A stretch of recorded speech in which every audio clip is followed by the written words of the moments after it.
Hello மக்களே, வணக்கம். எல்லாம் எப்படி இருக்கீங்க? ஓகே. ஸோ பெருசாக எங்கேயும் போகிறது கிடையாது. இப்போது என் வீட்டிலேருந்து அக்கா வீட்டுக்கு போகிறது தான் பிளானு. என்ன பண்ணிகிட்ருக்காரு, எங்கள் மாமா வந்து ஒரிஜினல் ஓஜி மூமெண்ட் வந்து காமிச்சிட்டு இருக்காரு. நான் ஒரு பைக் ஆர்டர் பண்ணிட்டு கிட்டத்தட்ட ஒரு 1 மந்த்தாக வெயிட் பண்ணிகிட்ருக்கேன். அவர் வந்து வேறு வண்டி வாங்கணும் அப்படின்னு சொல்லிட்டு இருந்தார்.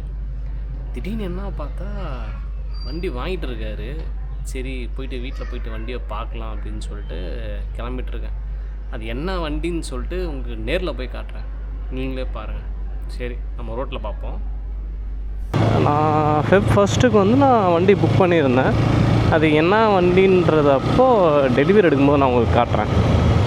சரி, இவர் நல்லா சப்போர்ட் பண்ணிட்டு இருந்தார். பரவாயில்ல, எடுக்கட்டும், இப்போ தான் ஓட்ட முடியும் பைக்லாம், அதுக்கப்புறம்லாம் போனால் பைக்லாம் ஓட்ட முடியாது, அதுக்கப்புறம் கார் தான் ஆப்வியஸ்லி ஓட்டுற மாதிரி இருக்கும் அப்படின்னு சொல்லிட்டு இருந்தார். எனக்கு அப்போவே டவுட் ஆச்சு. சரி, இந்த மனுஷன் நமக்கு சப்போர்ட் பண்ணுறாரு அப்படின்னா வேறு ஏதோ பிளானில் இருக்கார் போல் இவர் அப்படின்னு சொல்லிட்டு நான் நினச்சேன். திடீர்னு பார்த்தா கிட்டத்தட்ட ஒரு டாப் அண்ட் மாடல் கூட காரோட ப்ரைஸ் செக்மெண்ட்டில் பைக்கு வாங்கி வச்சுருக்காரு. சரி, எப்படியும் வீக்கெண்டு தானே, போயிடலாம். ஏன்னா ஒரு ட்ரிப்பு கிளம்புறாரு போல் இன்றைக்கி. போயிட்டாருன்னா எப்படியும் ஒரு 4 நாள் அவர் ஊரில் இருக்க மாட்டார். அவர் நைட்டு கிளம்புறேன் அப்படின்னு சொல்லியிருந்தார். சரி, நம்ம முடிஞ்ச அளவுக்கு காலையிலே போயிட்டு பார்த்துருவோம் அப்படின்னு சொல்லிட்டு கிளம்பியாச்சு. போயிட்டு நேரில் போயிட்டு நான் உங்களுக்கு அந்த வண்டியை நான் காட்டுறேன், நீங்களே பாருங்கள் அந்த வண்டி எப்படி இருக்குது அப்படின்னு சொல்லிட்டு. ஏன்னா இந்த வண்டி வந்து actually one of the YouTuber நம்ம தமிழ்நாட்டில் அந்த வண்டி அவர் வச்சுருந்தார்.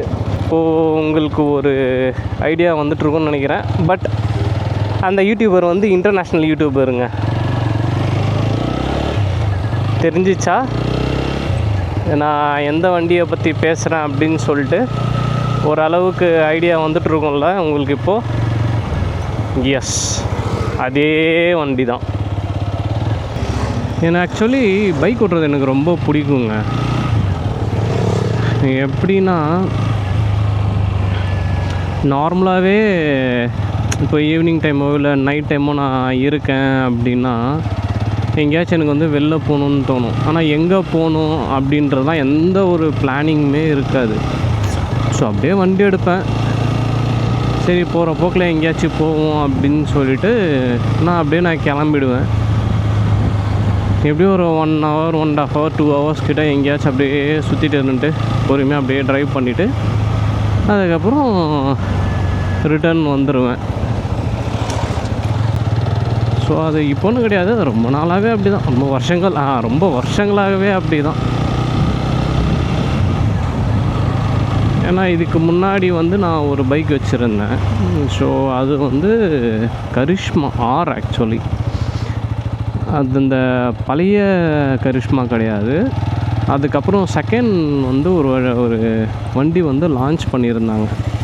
அது என்னென்னா, வந்ததும் தெரில போனதும் தெரில அப்படின்ற மாதிரி அந்த வண்டி ஒரு ஃபஸ்ட் இயர் வரைக்கும் தான் இருந்துச்சு மார்க்கெட்டில்.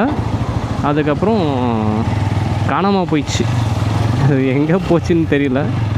ஏன்னா அந்த வண்டி வந்து அந்த மாதிரி அவங்க மேக் பண்ணியிருந்தாங்க.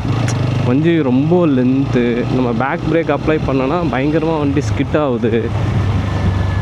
ப்ளஸ் வந்து எல்லா ஸ்பேஸுமே வந்து பார்த்திங்கன்னா ஒரு மாதிரி வீக்கனாகவே இருந்த மாதிரியே இருந்துச்சு அந்த வண்டியில்.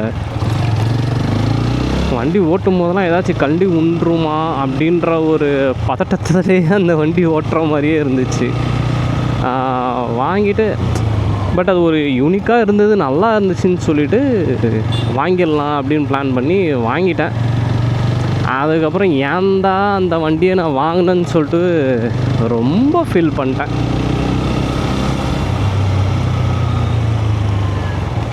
கொஞ்சம் அவங்க குவாலிட்டியாக அந்த வண்டியை மேக் பண்ணியிருந்தாங்கன்னா அந்த பிரச்சனை வந்திருக்காது. அந்த வண்டி அந்தளவுக்கு சொல்லிக்கிற மாதிரி குவாலிட்டியாக இல்லை, அவ்வளோதான் சொல்ல முடியும். சாரி கம்பெனி கார், உங்களை பற்றி நான் தப்பாக பேசிட்டேன் அப்படின்னு சொல்லிட்டு. உண்மையை தான் நான் சொல்லியிருக்கேன். இதில் நான் எதுவும் தப்பெல்லாம் எதுவும் பேசலைங்க. ஏன்னா பர்சனலாக அந்த வண்டியை வச்சு நான் ஓட்டிகிட்டு இருந்தேன். ஸோ என்னோடய எக்ஸ்பீரியன்ஸ் அந்த வண்டிக்கு அதுதான். ஏன்னா நான் போயிட்டு ஷோரூமில் சர்வீஸ் விட்டால் கூடவே எனக்கு கரெக்டாக ப்ராப்பராக அவங்க பண்ணியும் கொடுக்கல. ஸோ நிறைய பிரச்சனைகள் நிறைய வந்தது. அதனால தான் அந்த இம்ப்ரெஷன் எனக்கு.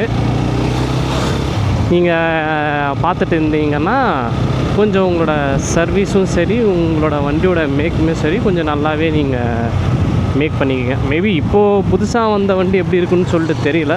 ஆனால் மார்க்கெட்டில் நான் அந்த அளவுக்கு அந்த வண்டி நான் பெருசாக பார்க்கவும் இல்லை இப்போது. ப்ளஸ் இன்னொன்று எப்படின்னா, நம்ம ஒரு பைக் எடுக்கிறோம், நம்ம அந்த பைக்கு வந்து என்ன பர்பஸ்க்காக வாங்குகிறோம் அப்படின்றதே வந்து மறந்துட்டாங்க ஆக்சுவலி. இப்போது தேவையில்லாமல் நிறைய காசை போட்டு நிறைய வண்டி வாங்கிட்டு, ஏன்னா மார்க்கெட்டில் வந்து அந்த மாதிரி செகண்ட் ஹேண்ட் பைக்ஸ் தான் வந்து ஏகப்பட்டது இருக்குது. அவங்க எதுக்காக வாங்குகிறாங்க, என்ன பர்பஸ்க்காக வாங்குகிறாங்கன்னே வந்து அவங்க மறந்துடுறாங்க போல் வாங்கும்போது. நம்ம ஒரு வண்டி வேணும் நம்மளுக்கு அப்படின்னா ஃபஸ்ட்டு நம்மளுக்கு அது தெரியணும். அந்த வண்டியோட யூசேஜ் என்ன, நம்ம எங்கே யூஸ் பண்ண போகிறோம், எப்படி யூஸ் பண்ண போகிறோம் அப்படின்னு சொல்லிட்டு அது தெரிஞ்சால் தான் அந்த வண்டியை வந்து நம்மளால் வச்சுக்கவும் முடியும். ட்ரைவ் பண்ணும்போதும் வந்து அந்த வண்டியை வந்து நம்மளால் என்ஜாயும் பண்ண முடியும் ஆக்சுவலி. ஸோ பைக்குன்னு கிடையாது, மோஸ்ட்லி எந்த ஒரு பொருளுமே நீங்கள் வாங்குறீங்க அப்படின்னா ஒரு ஃபேன்சிக்காக அப்படின்னு சொல்லிட்டு பர்ச்சேஸ் பண்ணாதீங்க தயவு செஞ்சு. எந்த ஒரு திங்ஸாக இருந்தாலுமே அதோட பர்பஸ் பார்த்துட்டு பர்ச்சேஸ் பண்ணுங்கள். ஏன்னா வாங்கிட்டு அதை சும்மா வச்சுன்னு இருக்கிறதுக்கோ இல்லை மறுபடியும் வேறு யார்ட்டாச்சும் தூக்கி கொடுக்கறதுக்கோ ஒரு 1-2 வாட்டி யோசிச்சுக்கலாம்.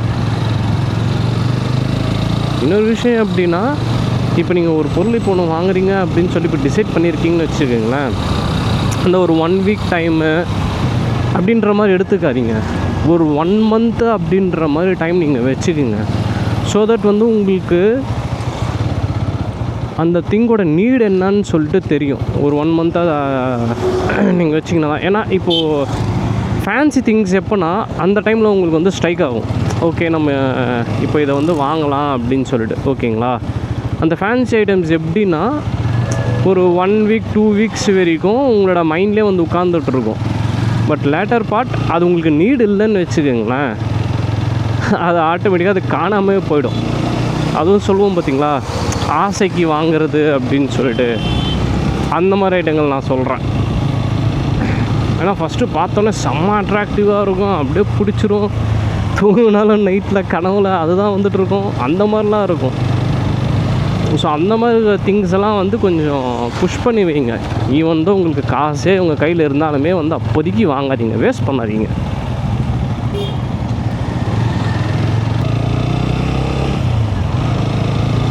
எனக்கு தெரிஞ்ச அந்த வண்டி என்னால் ஓட்ட முடியுமான்லாம் தெரியல. ஏன்னா வண்டி சைஸும் கொஞ்சம் பெருசு. நம்ம இருக்கிறதோ 5.6 இருக்குன்னு நினைக்கிறேன் ஆக்சுவலாக நான். ஸோ என் ஹைட்டுக்கு அந்த வண்டி கரெக்டாக பத்துமான்னு எனக்கு தெரியல. ப்ளஸ் இன்னொரு விஷயமும் என்ன அப்படின்னா, நம்ம நினச்சோம் அப்படின்ற மாதிரிலாம் எடுத்துகிட்டு அந்த வண்டியை எடுத்தோம் கவுத்தோம் அப்படின்லாம் ஓட்டவும் முடியாது. அதுவும் ஒன்று இருக்கு அந்த வண்டிக்கு. இதுக்கு முன்னாடி என்னென்னா, அந்த வண்டியை வந்து கொஞ்சம் லைட்டாக ட்ரைனிங் வேறு கொடுப்பாங்களாம், என்னமோ 2 டேஸ்க்கு அப்படின்ற மாதிரி நான் கேள்விப்பட்டேன். எங்கே வண்டி வண்டி நின்றுட்டுருக்கு. ஓகே, நம்ம பைக்கை பார்க் பண்ணிவிட்டு அந்த வண்டியை வந்து காட்டுறேன். ஸோ இது ஒரு வண்டி GS 310 ஆல்ரெடி இப்போது வச்சுருக்கிற வண்டி இது. 首都高スピード上げすぎ光らすボディとオビスを抜ける東京全国各地にばらまく排気とニューシットお前のシットは無視でハイビー俺ら自由に乗ってるタイピーஇதில் நான் வேறு நினச்சிட்டு இருந்தேன் சரி இவங்க எங்கேயாச்சும் ரைடு போகும்போது இவங்க கூட நம்மளும் போகலாம் அப்படின்னு சொல்லிட்டு பிளான் பண்ணியிருந்தேன் சரி அதுக்காக ஒரு 300 செக்மெண்ட்டில் ஒரு வண்டி எடுப்போம்னு பார்த்தா இவர் 1250 செக்மெண்ட்டில் வண்டி எடுத்து வச்சுருக்காரு இந்த வண்டி போகிற வேகத்துக்கு நம்மளால் ஃபாலோ பண்ண முடியாது போலையே சரி பார்ப்போம் நம்ம வண்டி வரட்டும் நம்ம வண்டி வந்தப்புறம் அதை நான் காட்டுறேன் அதுக்கப்புறம் பார்ப்போம் அந்த வண்டியை வச்சு இந்த வண்டி கூட போக முடியுதா இல்லையான்னு சொல்லிட்டு சரிங்களா ஓகே மக்களே see you Tata bye bye